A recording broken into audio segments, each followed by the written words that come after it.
ഇന്ന് ഇവരെ കുറിച്ച് നിയമപരമായിട്ട് ഒരുപാട് പ്രയാസങ്ങളൊക്കെ ഇവർ നേരിടുന്നുണ്ട്.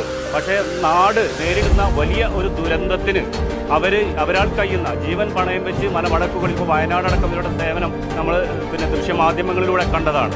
തീർച്ചയായിട്ടും ഇവരെ നമ്മൾ പൊതുസമൂഹം ചേർത്ത് പിടിക്കണം.